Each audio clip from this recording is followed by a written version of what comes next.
You can build just as much muscle lifting heavy weights for 5 reps as you can, lifting a medium weight for 12 reps as you can, lifting a lightweight for 20 to 30 reps, so long as they're to within a rep of failure. That's what we call intensity. The heavier weights, obviously, you're going to get stronger because strength is specific. It has a nervous system component, but strength doesn't drive hypertrophy. So you could lift a lighter weight for 12, 15 reps. And the heavier weight, you may incur more fatigue and potentially increase your susceptibility or exposure to injury. And so those are all considerations to have if you want strength as opposed to size. When I train MMA athletes, UFC athletes, I have them do heavier loads. I don't want to build muscle. I don't want to add weight to an athlete that's trying to cut weight. I want to keep them in their weight class, but I want them to be strong. And strength doesn't require hypertrophy. It can help. A larger muscle can become a stronger muscle. And I've gone from obviously up through the weight classes all the way to 275 and 308 over the years. And Eddie Cohn started at 165 and ended up at 242. So yes, building muscle, you can obviously gain weight and gain strength over the years. So you have to be within a rep or two of failure. That's what's really important. Now, we used to believe, and this research is still evolving, Brad Schoenfeld's work from 10 years ago is different than it is from last week and last year. We used to believe there were 3 components to building muscle. It was mechanical tension, and that's just putting a weight and moving it through range of motion. Metabolic stress, and that's, if you do a bunch of reps and you get the pump. We believed that those metabolite, all the testosterone and growth hormone and all those other things that would accumulate as a result of doing, Arnold talked about the pump, right? We believed that metabolic stress was a muscle builder, particularly because 20% of muscle is water, or 70% of muscle is water, but 20% of the muscle is sarcoplasm, which is just fluid. So we believed that metabolic stress. And then muscle damage. We thought that, when you damage the muscle, its recovery causes it to get stronger. We now believe that almost 100% of the stimulus comes from the mechanical tension, comes from lifting the weight. The metabolic stress component has recently been challenged. It seems that metabolic stress and muscle damage are passengers, that if you train hard enough to get a sufficient stimulus to grow, and you're within a rep or two of failure, you're probably going to get a pump and you're probably going to do some damage. But those aren't the drivers of the growth. Those are passengers. And so we'll stay focused on mechanical tension. Now we know from the research that that's just lifting weights, mechanical tension. Now we know from the research that the lengthened position contributes to more hypertrophy than the shortened position. So you want to train through a full range of motion and control the weight on the way down. And that's the timing or the pace of the repetition. And that is somewhere between, just under control, 2 to 5 seconds. Doing a 10-second eccentric isn't going to give any more growth than a 2-second eccentric. And so there's no reason to purposely do a long negative. It might create more muscle damage, but again, that's not the driver of growth. Control the weight on the negative, go through a full range of motions where there's still tension at end range. That's pretty important. Say on a bicep curl, if you're standing there and the dumbbell's at your side, there's relatively little tension in the bicep. But if you put it onto a preacher curl bench at the bottom, there is tension, right? Or if you're just on an incline bench leaning back and you're keeping your arms, there's tension.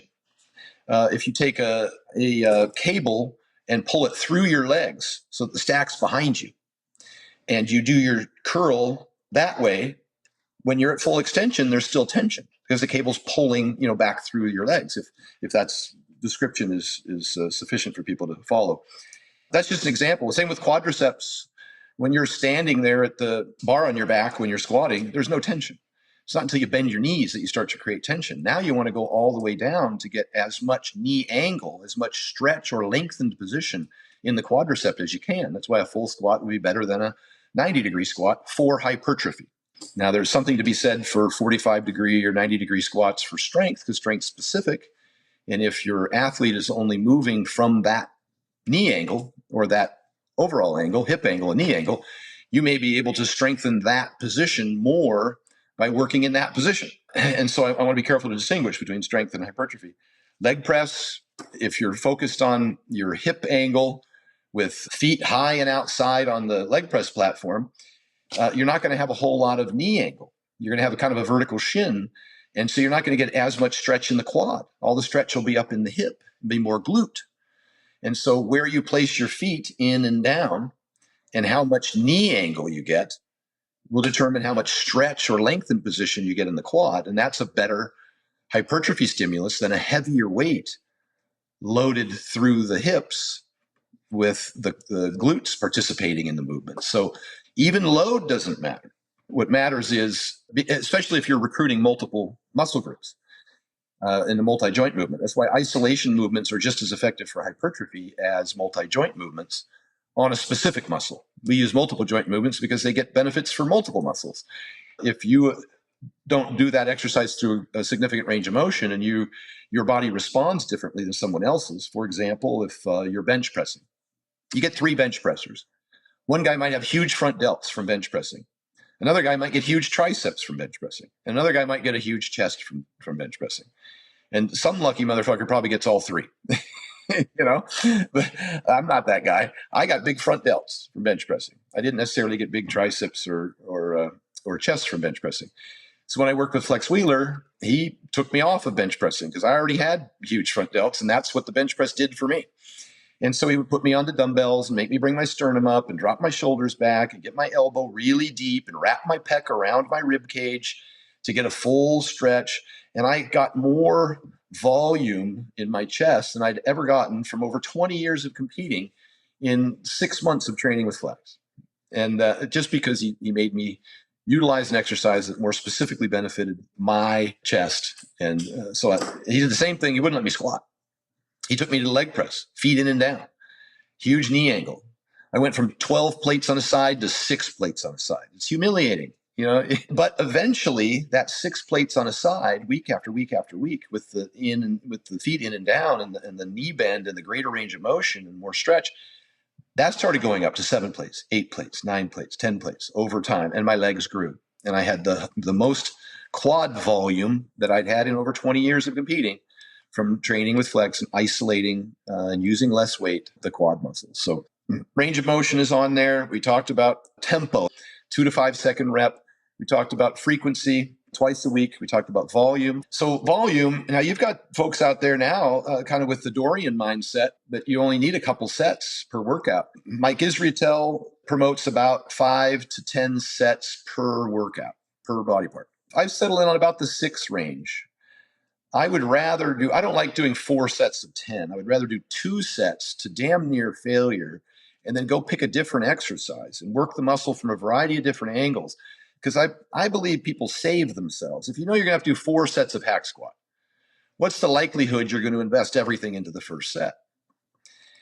And I'll use incline dumbbell press as an example. Lots of people go to the gym, get on the incline, they'll grab the 60s and do 10 reps. Then they'll grab the 70s and do 10 reps. Then they'll grab the 80s and they'll do 10 reps.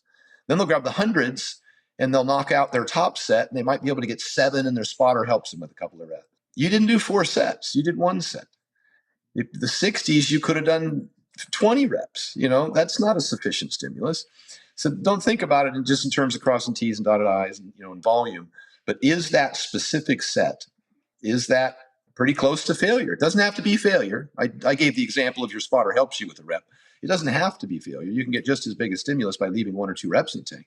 You have to have worked hard, and don't use junk volume, and don't pre-exhaust your top set with 10, 10, 10 working up the rack.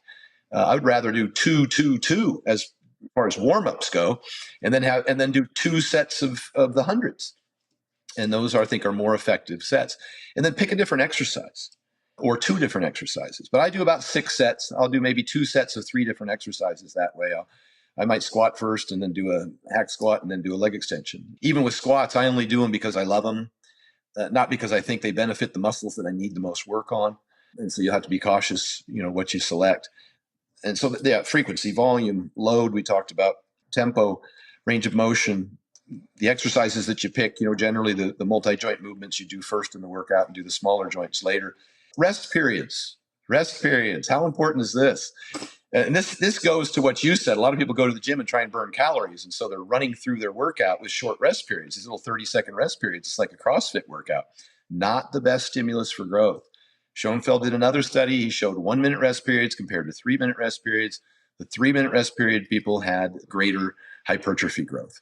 And that's simply because when you do a set, you deplete certain metabolites in your system. A few things happen. One, your central nervous system is stressed and it takes a couple, 3 minutes to recover. If it's a squat set, it might take 5 minutes. If it's a bicep curl, it might only take a minute. And so it's different for different body parts. Acid accumulation, we used to think was lactic acid, but it's really hydrogen ion buildup and your inability to process those out. And so you get acid buildup. Well, that takes time for your body to dissipate so that you can do another set with sufficient load. Remember, mechanical tension being the most important thing. You don't want the limiting factor to be the fact that you've got oxygen debt or you've got lactate clearance issues, or you don't want that to be the limiting factor. And then lastly, a creatine phosphate. Most of these sets are done in the creatine phosphate system, not in the glycolytic system.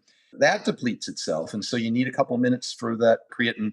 Hopefully, you're taking creatine monohydrate, and adenosine triphosphate breaks down to adenosine diphosphate, and then you need a phosphate for the energy. And that's that first 10 to 15 seconds of energy, which is what most of these anaerobic weightlifting bouts are about. And so give it ample time. Rest at least 2 minutes between most sets. I think Dorian said one time after a heavy set of legs, it might take him 4 minutes to remember his name. And I'm in that camp. I rest longer. By UFC athletes, it's really hard to get them to adhere to that because they look at everything in terms of is this specific to the ring? And your training stimulus has nothing to do with your performance in your sport. It's simply to build either muscle or strength or both, depending on what the demands of your sport are. And the optimal stimulus for that is not to move fast through a bunch of different exercises. It's to get sufficient loading to create a stimulus and then to progress that over time. And you need the rest. And so these workouts may take longer and probably should take longer. One option for busy people is to utilize superset antagonistic body parts or opposite opposing body parts.